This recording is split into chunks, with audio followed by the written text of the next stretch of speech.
Here we go.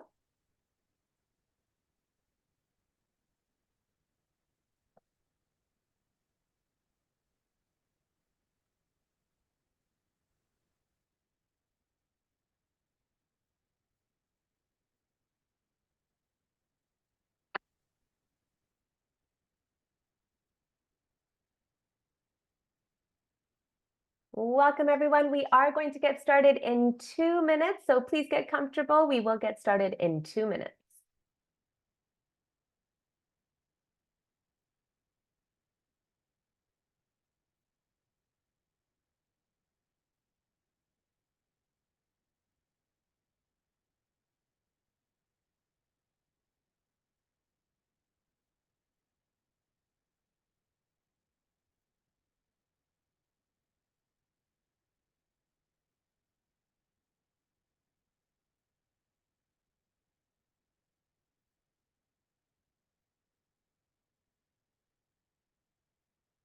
Thank you, everyone, for joining. We're just going to give everyone 1 more minute to get comfortable, and then we are going to start this fantastic panel.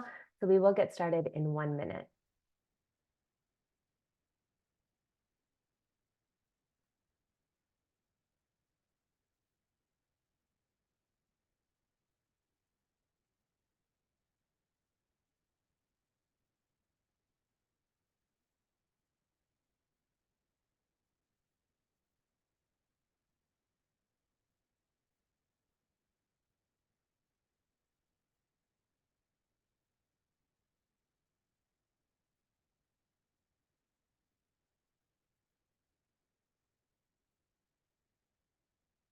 All right, welcome everyone. I am Ramit Billen. I'm the CEO of Women of Influence Plus, and it is such a pleasure to be co-hosting this webinar today.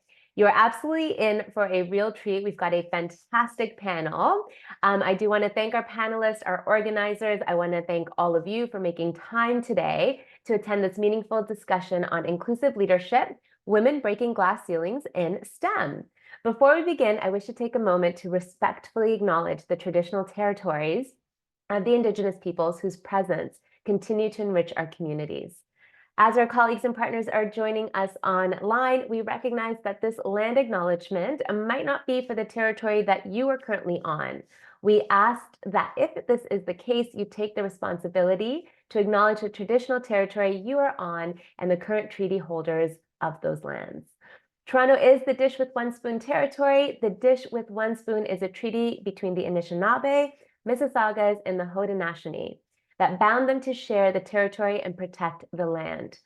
Subsequent Indigenous nations and peoples, Europeans, and all newcomers have been invited to this treaty in the spirit of peace, friendship, and respect. Now, a few housekeeping items. This session is recorded, and a link to the recording will be provided to all of you in a recap email over the next few days. I myself will be moderating the chat, and we will have time at the end of our session for some Q&A. So please, please, please have your questions ready. And now it is an absolute privilege and a pleasure to introduce your moderator for our event today, and that's Sharon Broughton. Sharon Broughton is a senior research associate at the Diversity Institute. She is a PhD candidate in policy studies at the Toronto Metropolitan University and brings over 20 years private sector leadership experience, in addition to nonprofit board experience in the settlement and employment services sector. Sharon, thank you so much for joining, and thank you for agreeing to be our moderator today, and over to you. Excellent. Thank you. And I wanted to welcome everyone. We're very pleased that you've joined us for this important conversation. And thank you to our accomplished panelists who've graciously offered to share their insights and experiences as senior leaders in STEM. Before I introduce the panel, I'd also like to mention that this session is courtesy of the Future Skills Centre and the Ontario Government's ORF-RE program. And I'd like to share some of the insights from Diversity Institute's research for Future Skills and the Government of Ontario. First, there continues to be a high level of gender occupational segregation in Canada, and little has changed in the past 30 years. In fact, today there are fewer women in computer science and only marginally more in engineering than in 1991. In 1991, women represented 20% of those working in STEM occupations. 30 years later, women are just under 24% of the STEM workforce. Not only are women still opting out of computer science and engineering, but those who choose to work in STEM often leave because of inflexible and toxic environments.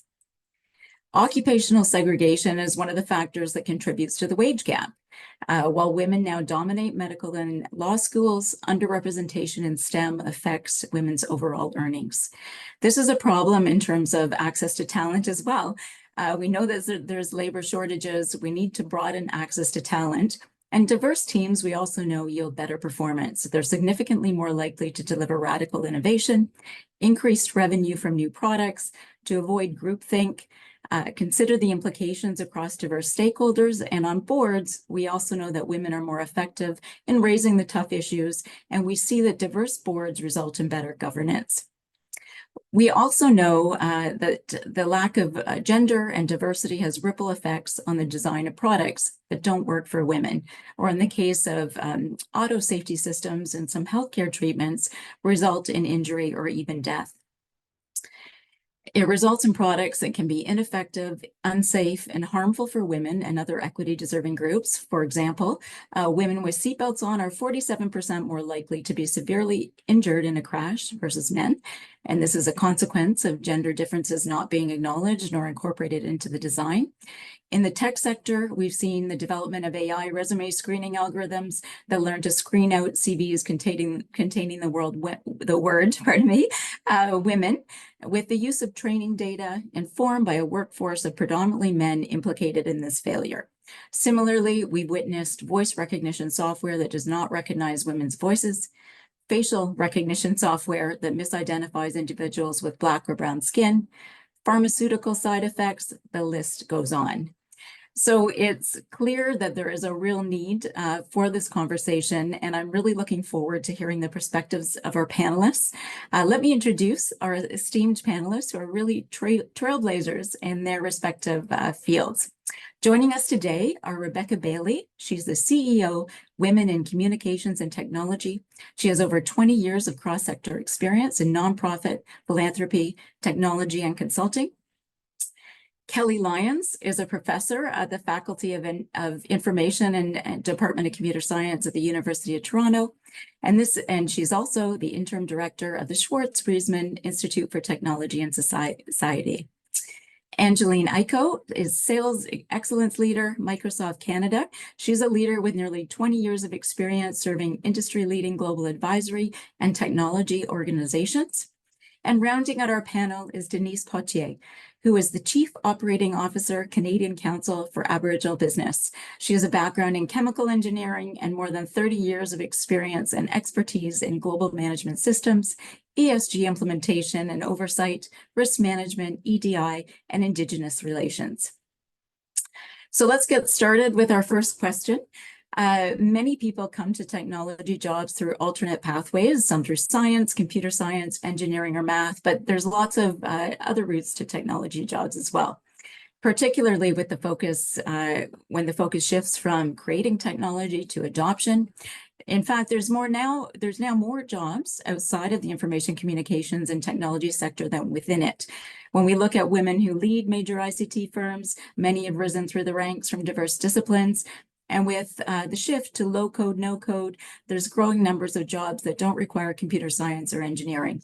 In fact, Future Skills Center research shows that some of the fastest growing jobs are in fact in hybrids. So these are people that understand the technology, but are experts in policy, in organizational development, consumer behavior, etc. So there's many possible career paths. I would ask the panel if you could please tell us about your career path. What were some of the barriers and enablers to success? Who would like to jump in first? I can go if you want. We'll start with the oldest. How about? So I'm Kelly, and I think I wanted to start because I have probably I have the traditional path. I went from high school to an undergraduate in computer science. I did 2 years of work, and then I did my master's and PhD in computer science. I think I was lucky in a way that when I was making university decisions in 1980, 1981, we didn't know what computers were really. The PC was just on the horizon, but none of us had any in our homes. And most high schools did not even have computers. So I liked physics and I liked math. And my physics teacher told me that his daughter also liked physics and math, and she had studied computer science, and she made a lot of money and traveled all over the world. And I thought, what's not to like about that opportunity? And so that's how I got into computer science. And I fell in love with what I saw as really solving problems and solving puzzles, designing algorithms and writing code and debugging code. I love debugging code. There's been a lot of barriers though along the way. I realize you realize quite early that you are in a minority in the world. Like I wasn't then. In 1985, when I graduated, we had about 40% women in computing. That was my class, was quite high. But then over time, I felt less and less part of the crowd in the workforce, and then as a student in my doctoral work. And you have to find people that support you, find people that you can talk to, and that was one of the ways that it's all about the people, not the programming anymore. So that's my pathway, traditional, in a word. I'll go next. My name's Rebecca. Thanks, Kelly. The reason why I'm going next is because I'm probably the most non-traditional. So my background was in NGO and philanthropy, and I pivoted to tech after working with hundreds of different executive teams in the NGO sector. I saw a consistent lack of revenue sustainability across the sector, and we really wanted to go deeper and understand revenue models. And so I pivoted to become a chief of staff of a technology company that was undergoing its IPO.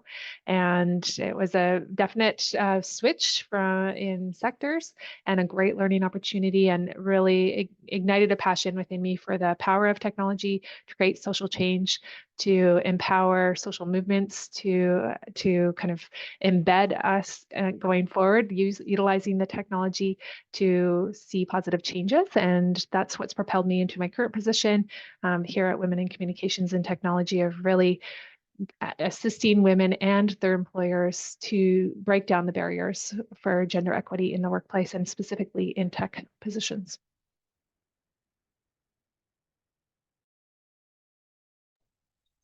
Thanks, Rebecca. I'll go next. Hello, everyone. I'm Angeline. My pathway was created by doing the thing that I love most, and that's building bridges or cultivating connections among people and organizations. And so I got into IT via a commerce degree from TMU nearly 2 decades ago. And what I loved about that experience and that particular program was that it gave me the foundational tools to help me build the much needed bridges between tech and business at that time, which continue to evolve and become more complex as time goes on. In terms of barriers, I was reflecting on the orgs that I've served, and I've been really fortunate to be part of tech companies where I've found sponsors quite early, not necessarily official sponsors, but more like developed a group of allies at multiple levels in different areas of the organizations to help me navigate challenges. I should also mention that I've been really supported by EDI programs throughout the organizations I've served. And in terms of the way I've managed barriers, well, I'd say those programs and those folks, those relationships that I developed actually became enablers in helping me develop my career, both from a mentoring perspective, both traditional and reverse mentors, and also just developing a group of relationships and advisors from various industries. So not only in tech, but also in nonprofit, government, as well as the arts. So these perspectives have really shaped and served me well in my ongoing career. And I guess I'll round it out. Thank you, Angeline, Rebecca, and Kelly. If I may, I would like to acknowledge that I am in Mi'kma'ki and Jabuktuk, the ancestral and traditional and unceded lands of the Mi'kmaq people here in Halifax, Nova Scotia. And in recognition that we are all treaty people, I view this discussion as one way that we can demonstrate that we are all committed to our role and responsibility towards truth and reconciliation, and that we are committed to our role and responsibility in dismantling oppressive systems that continue to exist even today. And if I may, I would also like to acknowledge the African Nova Scotians, who are distinct people whose histories and legacies and contributions have enriched Mi'kma'ki for over 400 years. So I grew up in very rural Nova Scotia, and to give you some context, there were more people in my first engineering class than the village I grew up in. And it is now also known as one of the poorest regions in Canada. So when I think about, barriers and enablers, many of the barriers existed even before I entered engineering education system, let alone the workforce. So I spoke French only until I was 5 years old, until I entered school, where my little friends in the schoolyard taught me some English words, some of them good, some of them bad. And my schooling was all in French until grade 10. And in grade 10, I had to switch to English because the advanced science courses and advanced math courses were only offered in English. And then when I got to university, I quickly realized that my advanced calculus course was not as advanced as the calculus that was offered in urban centers. I had to move away from home to attend university, which of course followed when I did graduate with 10 years of student loans. So there's financial disadvantage, language disadvantage, and I didn't have any what I would call corporate role models. So there was a lack of corporate politics knowledge, I guess I would say, when I entered the workforce. But I also view many of these as enablers. Because I grew up in a resource scarce environment, it taught me to be creative, to be innovative and resourceful. And growing up, my family practiced sustainability long before it was fashionable. We took care of the land, we took care of the water and the plants because we knew we depended them to live. And we respected the fact that we needed these resources to live. So very similar to Kelly, I ended up in engineering because I had a chemistry teacher who mentioned engineering to my mom during a parent-teacher meeting. A very similar discussion. If you're good at math and good at solving problems and would like to make a decent salary, then engineering is probably for you. So, and what I really appreciate is that he saw beyond all of the biases that existed about what an engineer should look like. And he saw the essence of an engineer, and he saw that in me. So that is simply how somebody from very rural Nova Scotia got to go into engineering. And although I did not have what I would call corporate role models, I had a dad who gifted me with the mind of an engineer, and a mom who gifted me with the heart of an engineer, and a family who always stewarded to the land, which is fundamental to engineering. So I've worked every day to honor those gifts and to honor those values. And I think, I don't think I know that those have served me very well in my career. So like to turn those barriers into enablers and have them work for me. Thank you.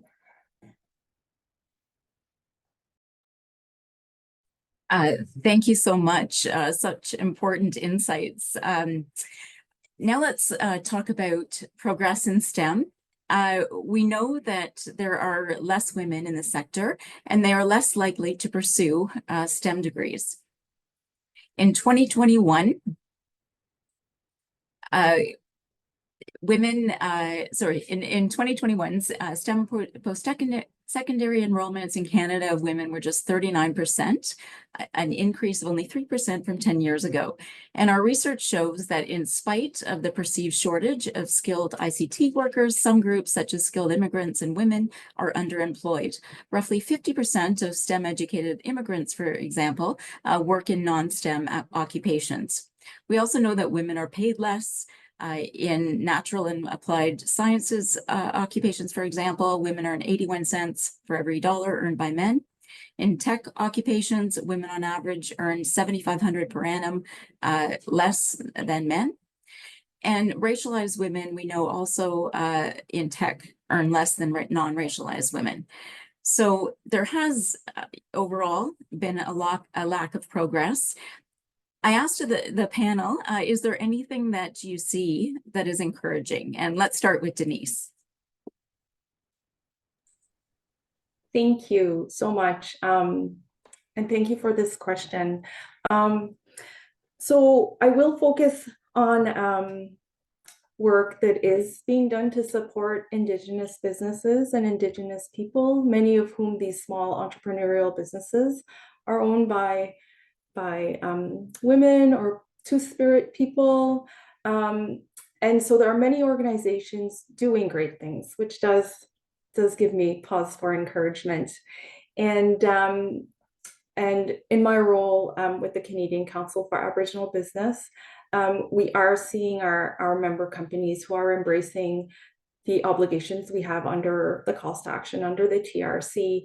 And although we have many examples, when I was thinking about this question, the example that came to mind was around the work that Jelly Academy is doing and the work that they're doing around a digital marketing boot camp, which is focused on those smaller companies that have limited experience with marketing or that don't have the luxury of having a large marketing team. So, and we all know in this, wonderful world, virtual world, that having that digital footprint and having that strong, positive digital presence is so important to those business leads and to that connectivity with the world. So this bootcamp is being offered, and just to help with that upskilling that organizations may need around understanding the value of digital marketing, social media, digital ads, content marketing, and all those great things.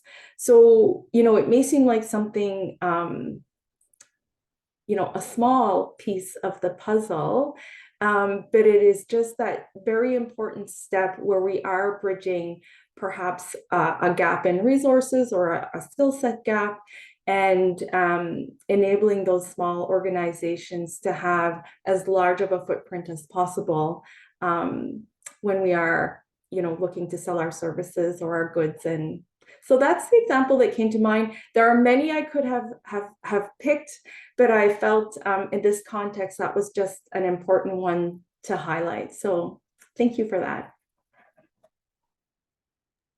Thank you. Does anyone else have anything to add? Kelly? Sure.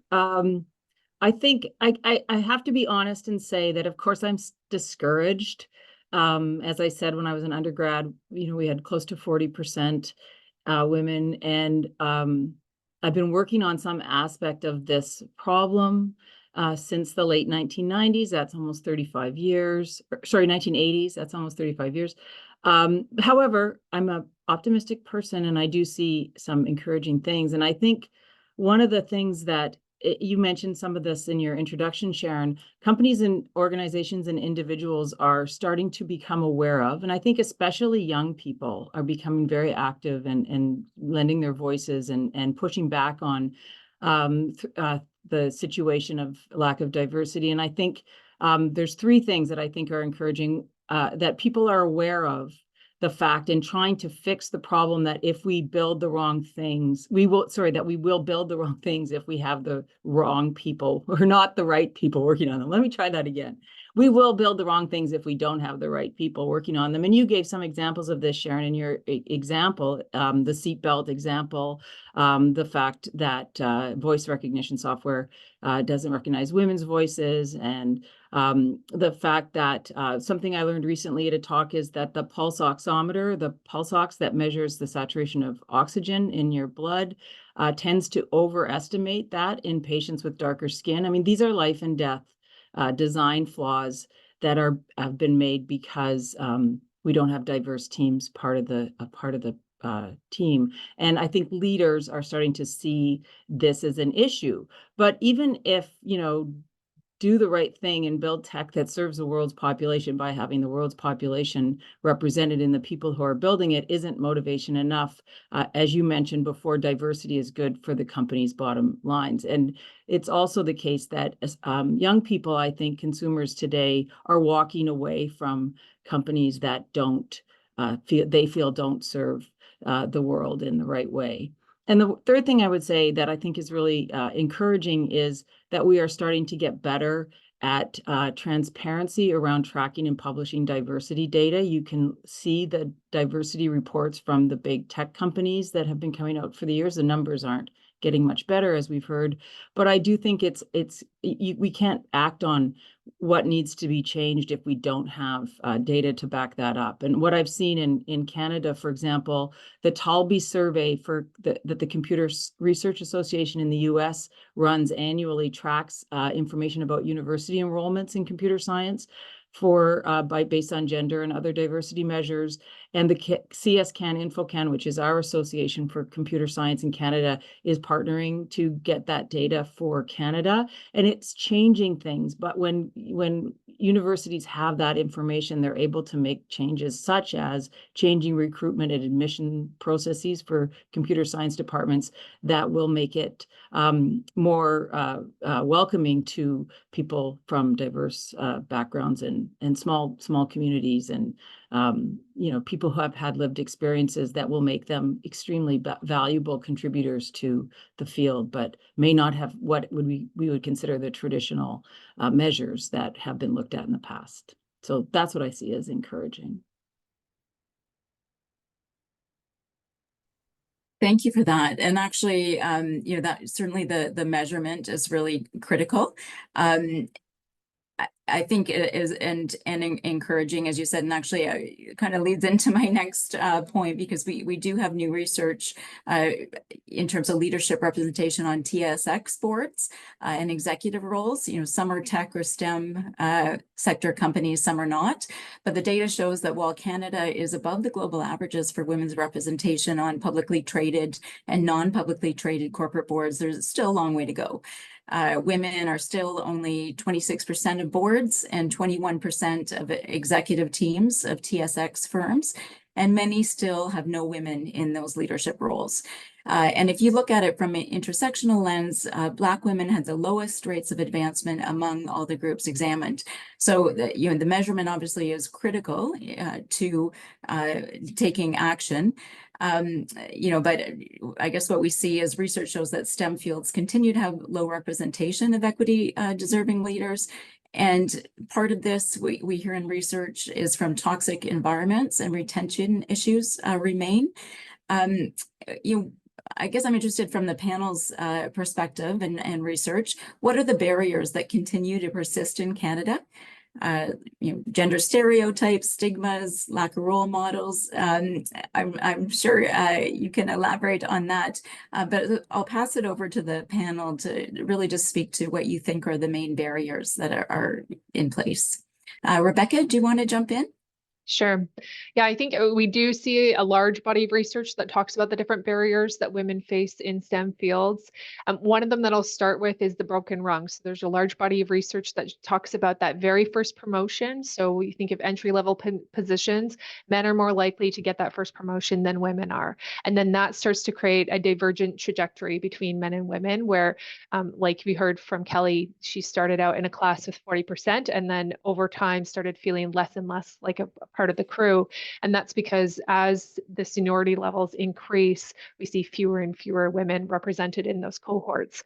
And Sharon has just shared with us those stats around TSX. That's very common the further up you go in the ladder. And that is really due to kind of systemic issues in the way that the workforce has been designed.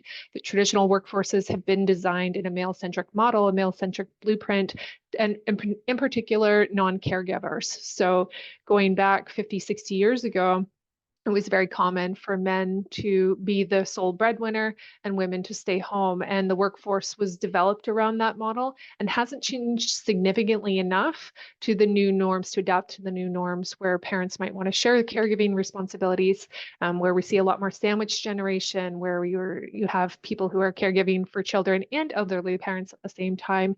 We see over and over again that one of the biggest barriers is that those caregiving roles are disproportionately on the shoulders of women. And so COVID was a big eye opener for us around that, but it wasn't the cause of it. It was kind of a glimpse into what was already happening and kind of in an exaggerated way.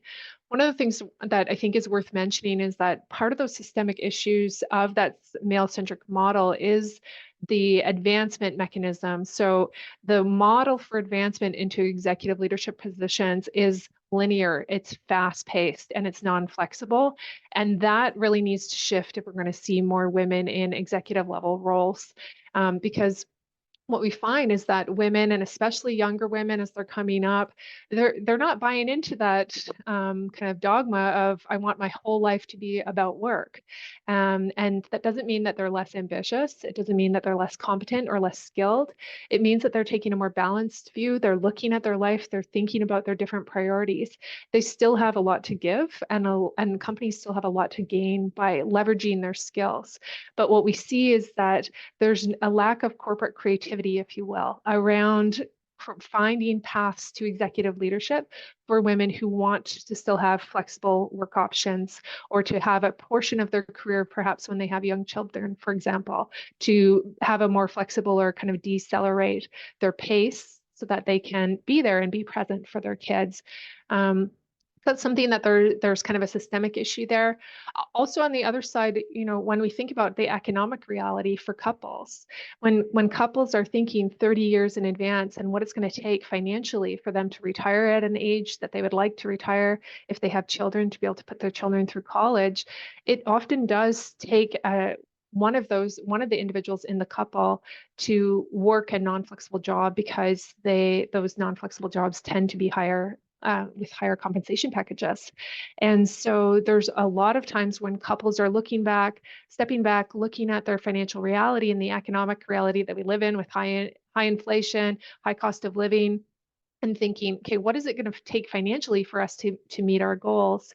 Maybe it will take one of us to work that non-flexible job because the companies and the sector hasn't caught up with tying compensation to flexible work arrangements. And so really there are some economic impacts there. There's some decisions around a more balanced life. There's a lot of different factors that go into the reasons that we're not seeing women advance in the same way that men advance in. And we do see that corporations, especially larger ones, are really trying to embrace more flexible work options, trying to think through opportunities for women, but they're not implemented to such a degree that allows women who take advantage of that to still be considered for executive roles later on. And so there's still a gap there. So there are some flexible work options available, but they haven't been thought through about how we can still bring those women who are competent and have those leadership skills into executive roles. The other thing that I'll mention is that there's a lot of entrenched gender bias in the workplace. And this is not unique to STEM, but it is really represented in the STEM industries, where we see that subconscious bias around women acting in gender non-conforming ways are penalized. So we know that there's a lot of research that shows that when a woman is assertive, she's considered very unpleasant or bossy. A man, when he is assertive, is considered a leader and inspiring. And until we get over those mental models, we're going to continue to see those barriers to advancement. Another myth is that women don't negotiate for higher salaries, and that's actually false. There's a lot of research that shows that women negotiate at the same rate as men, but they're penalized for negotiating because it's gender nonconforming, and so they're not awarded that same kind of reward that men are for negotiating. So I think until we get over those mental models, there's going to continue to be barriers. And then I want to talk a little bit about microaggressions in the workplace. We know that women are 3 times more likely than men to experience microaggressions in the workplace. But if you add on any intersectionality to that, then that number skyrockets. So you think of a racialized woman, a woman with a disability, a woman from the 2S LGBTQ community, and those microaggressions just start to pile on at such a rate that it becomes untenable. It becomes so difficult to show up and be your authentic self when you're dealing with all of this from colleagues or superiors. So I think those are things that we need to think carefully about. There's large bodies of research to show that these are issues. There's some emerging promising practices that we can talk about later. But certainly these issues persist and are some of the reasons that we're not seeing as many women in those executive leader positions as men.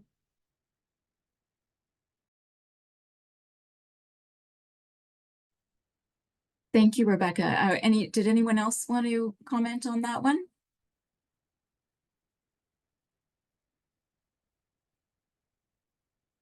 Okay. So I'll move along to the next question. So this is more to do with recent trends. So from recent research, what are the emerging trends in the sector, and how can greater gender parity work as an advantage or a strategic opportunity? So, for example, what are the implications, for example, of AI? Social impacts and policy, the shift to from low code to no code. Any discipline can learn it. Digitization, greenification, all the trends that that you are seeing as experts in the sector. What are the implications? Kelly, can you start us off? Sure, I'm happy to do that. So I think this is a really exciting question because it does speak also for me to the opportunity side of things. And we already talked a bit about how companies that are more diverse are more innovative and outperform those that are less diverse. I think there's some really critical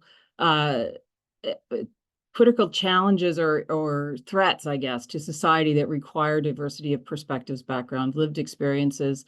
And I think that the trend that we're seeing is that the recognition of the threats posed by technology, and in particular AI, is changing how we think about the programs we have at universities to educate people and the kind of research that we're doing. So some of these threats are to jobs and to roles that might be replaced by AI. Some of them are threats to democracy. We're hearing a lot in the news right now about deep fake videos that are threatening how people see things and decisions that they're making as individuals and as communities.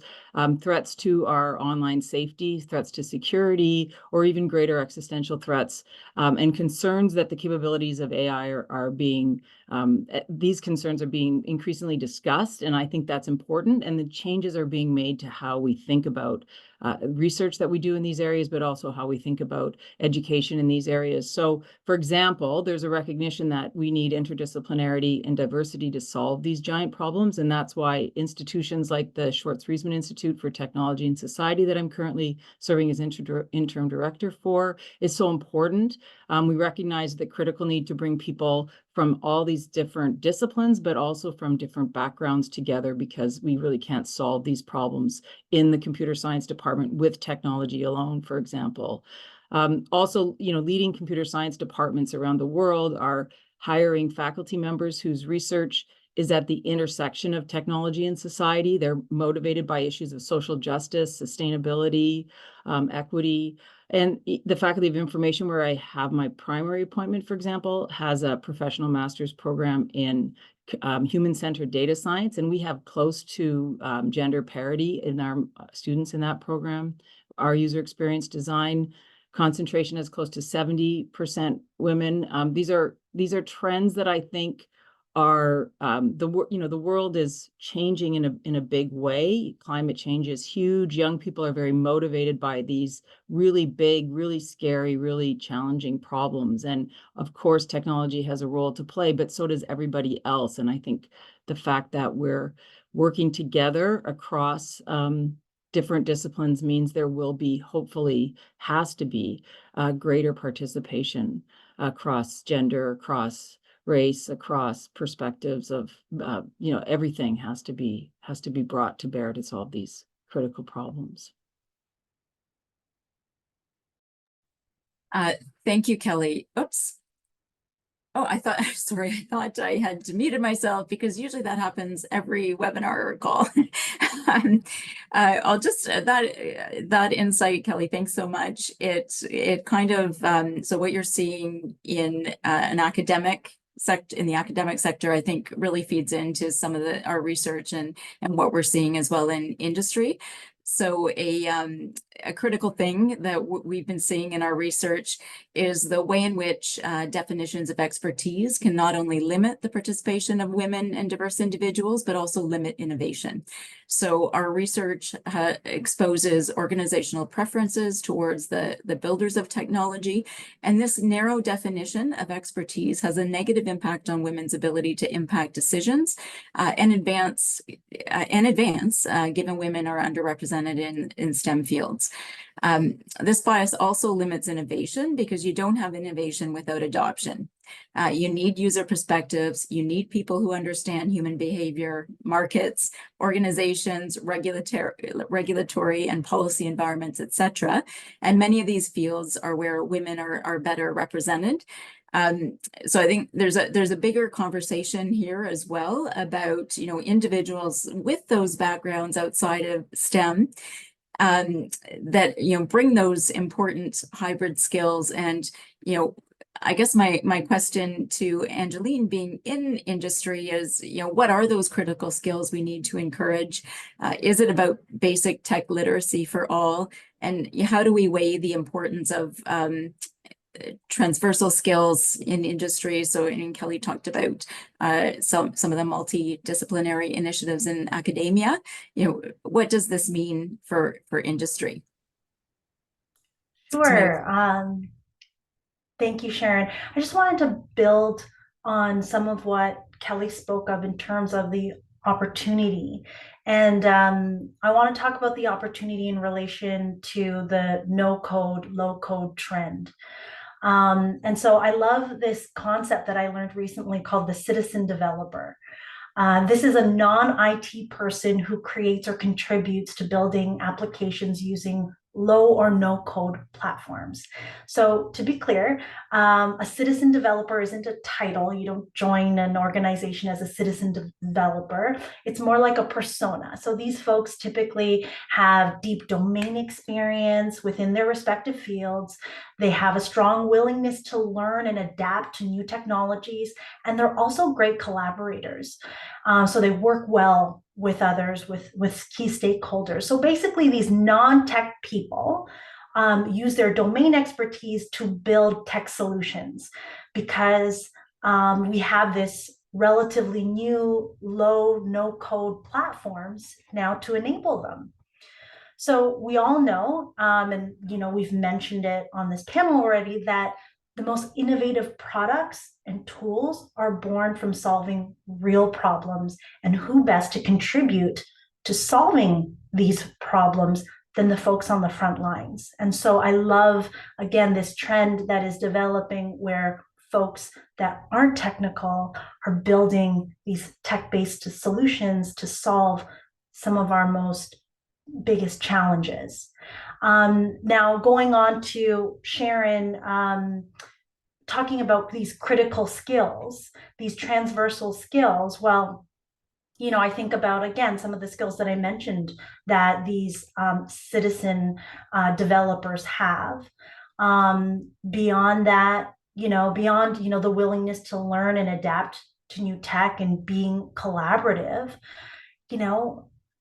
because of these platforms, we can all continue to go deeper into our passions, knowing that, we can build on our domain expertise, whether that's, helping to develop inclusive environments, helping folks navigate support systems or environmental stewardship, whatever it may be. Because of these, again, low, no code platforms, we can consider using technology to be part of solving those challenges. And so I did a quick search on non-tech leaders in Canada that, don't have a tech background, that are from underrepresented communities. And I won't go into detail about their orgs, but doing a quick search, I found 3 folks. And there are many, but 3 I'd like to point out. Ava Wong, she is co-founder of Borrowell, a fintech based out of Toronto, studied commerce, not engineering or tech. A person named Mayan Ziv, creator of the app Access Now, a TMU grad, studied radio and television arts. And a third example, Fatima Zaidi, CEO and founder of Quill Inc., a podcast production agency, did a BA at U of T. So again, we're seeing folks that are creating tech-based solutions that don't have a tech background. So I see this as a huge opportunity and I'm really excited about it. Excellent. And yes, it really, as you mentioned, it promotes better innovations, but also opens up, the field and creates more opportunity for women and others. The next question I have, there have been reports of tech companies slashing EDI programs. For example, both Google and Meta reduced staff and downsized programs that fell under their EDI, Equity, Diversity, and Inclusion investment in 2023. Google and Meta also made cuts to personnel who were in charge of recruiting underrepresented people. Are you concerned about backlash? And maybe Angeline, I'll ask you to take this one as well. Okay, so very quickly, I'm not an EDI expert, but I mean, my gut tells me to be concerned about this. And when my gut says that, my next response is to understand why. Like internally, why do I feel this way? And then try to understand things externally. And so personally, as I said in my introduction, I've been supported by EDI programs across the orgs that I've served. So again, hearing this happening right now is very disheartening.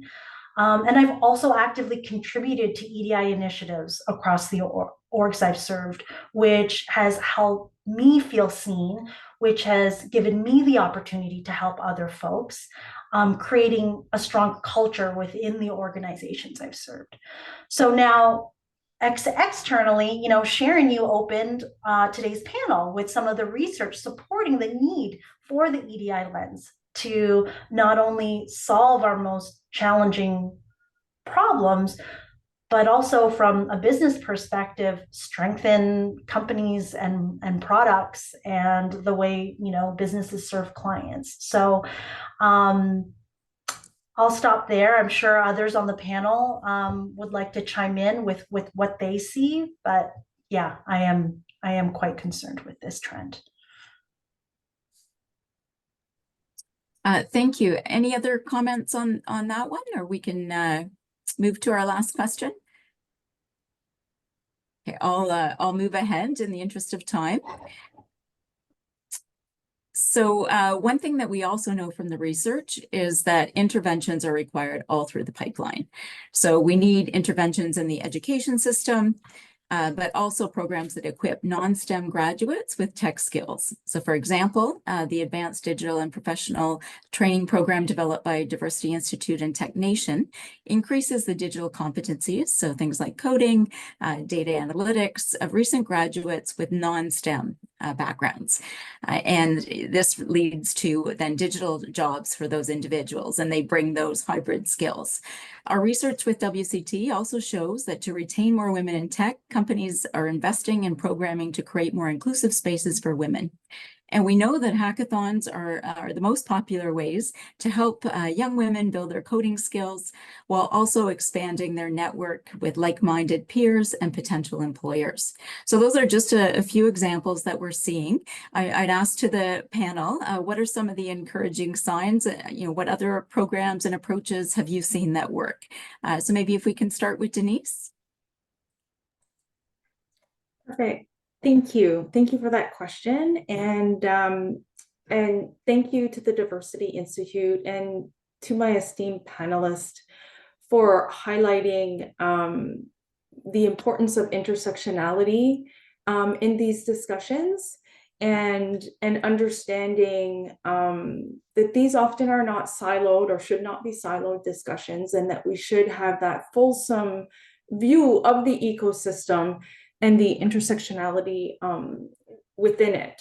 So in terms of encouraging signs for me personally is when I hear about STEM programs that are Indigenous led and Indigenous centered. So it's not just about STEM outreach, and I know I'm talking about pre-career, but there are so many barriers to getting these historically excluded groups into engineering, for example. I do tend to focus on those barriers. So it's not just about those STEM programs that are outreach for the youth, but the ones that actually are Indigenous led, honor and respect Indigenous perspectives, and include the whole community, including elders, so that the youth can see that it is important to the community and to their elders that they respect so much. And what I'm seeing that I think is very encouraging is what I would define as people who have been trained or taught in a Eurocentric world, having the ability to quiet their intellect long enough to be open to new ways of learning and doing. And I will mention the concept of two-eyed seeing, which was introduced by a Mi'kmaq elder, Albert Marshall. And again, it's not about one thing being better than the other, but it's to having the ability to see the world through an Indigenous lens and through an Indigenous knowledge system, and bringing that together with a world that is seen through traditional Eurocentric knowledge system, and bringing those two things together. So bringing that into focus together for the betterment of all. And so when I'm seeing that does give me hope, and that does make me feel seen in the STEM ecosystem. So thank you for that, Sharon. Thank Maybe you. I'll build on that. Thank you, Denise. I think something that's encouraging me in the ICT sector is coming out of this report that we did in collaboration with TMU, with employers across Canada, to really understand what is working and what's moving the dial. And, you know, the things that came out of that report are not rocket science. They are almost back to basics of measuring matters. If companies have targets, then that starts to actually make a difference. If those targets have infrastructure to support those targets, that makes a difference. Compensation moves the dial. So if you have executive leaders, or even all the way through the lines down to middle management, who are rewarded, incentivized, and compensated on hitting diversity inclusion targets, that actually does make a difference, and that does move. So these are encouraging, because these are not huge things that need to be kind of figured out how to be done. Those are relatively simple fixes that could be applied. Pay transparency is another big one. We talked with several employers that are large and regulated, and they're required to have pay transparency. It's a start. You need some infrastructure around that to help debias those performance reviews, help debias promotion considerations.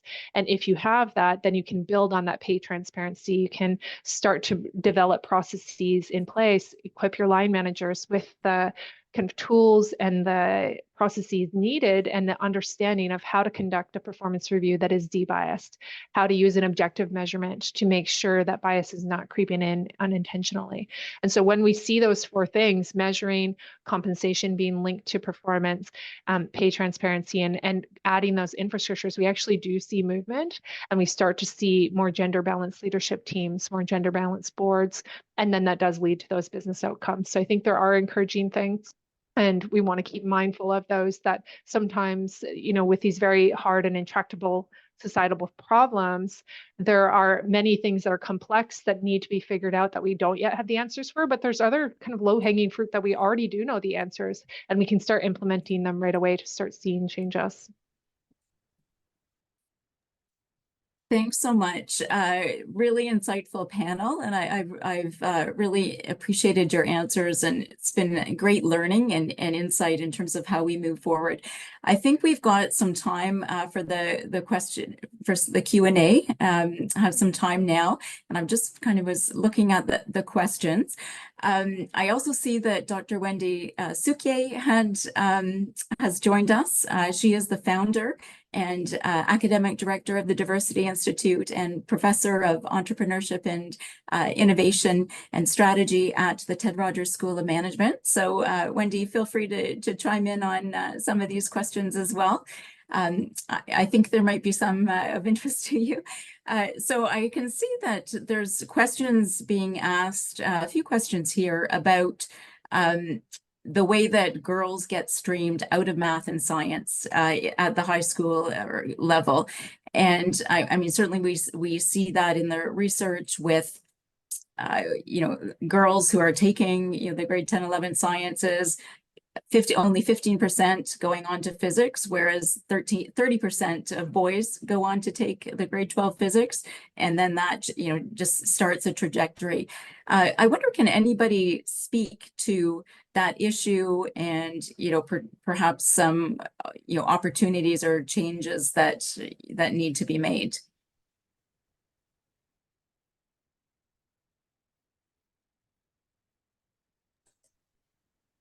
I can just offer what we're doing to counter that.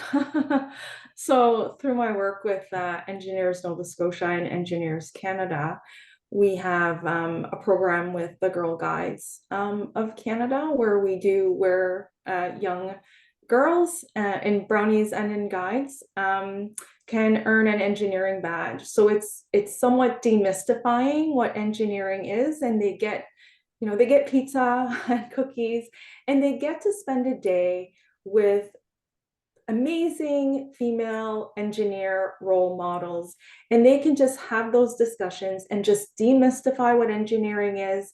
Talk about, you don't have to have whatever average to be a good engineer, and oftentimes we find it's the folks who do have a balanced lifestyle, who do actually have social skills as well as technical skills, who are actually the people that you want on your project teams, leading people, interfacing with clients, interfacing with the public. So a small contribution, but we have seen that has made a difference, and that we have actually, whether it's only 3, you can focus on, maybe we've only encouraged 3, but 3 is better than 0. So, it's those, I think all of us working together can move that dial together. Yeah, so thank you for letting me share that.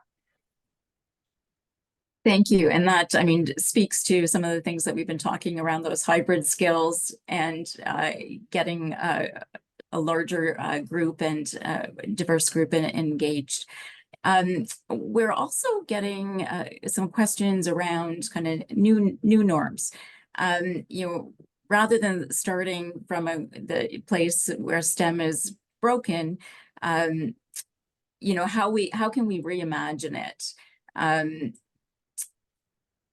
and perform STEM in a way that's no longer patriarchal, and what would kind of a new way of looking at STEM and maybe the fields overall, what would that look like? So I think this is another question that speaks more to those hybrid skills. Like how do we reimagine how STEM, and maybe it's reimagining the work, kind of what you were talking about earlier, Rebecca. Like how do we reimagine STEM organizations? Yeah, I think it's a really good question. And, you know, I think that we can start to implement some of those smaller changes, that not smaller, simpler changes, but at that org level. I think that's a really important one. But again, I do think it comes down to you need buy-in from leadership. If you don't have buy-in from leadership, you're not going to kind of make progress there. And so that going back to kind of the comment from Angeline earlier, should we be concerned? Gut says yes. We need to make sure that we are investing in this. This is a critical area for business outcomes. And so we do need to be inventive, but also I think there's a lot of really great examples out there, and shining a light on those, amplifying those, even the simple story. People keep those stories, and stories are what resonate with us and help us create change and help us anchor on an idea that can start to spark something else. So even the example that Denise just shared around the brownies and sparks, that's a non-traditional approach that could have an outsized impact. And so what are those other examples that you can shine a light on to kind of be creative and start to use that as an anchor point to build on going forward? Excellent. And I think that really speaks to, it's a system, right? It's things at the individual level, it's things at the organization level, and at the societal level. I'm wondering, so there's actually lots of questions. I think we're running out of time.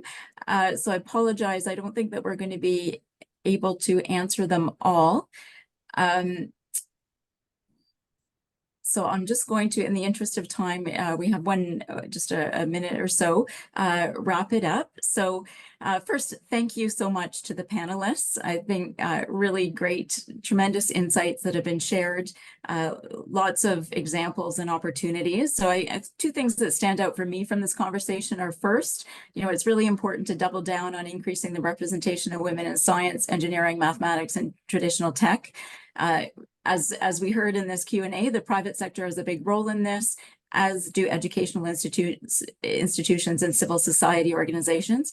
The second point is that even women who aren't in these fields have great opportunities. And we have to challenge some of the stereotypes and assumptions about what good tech jobs are and how to get there.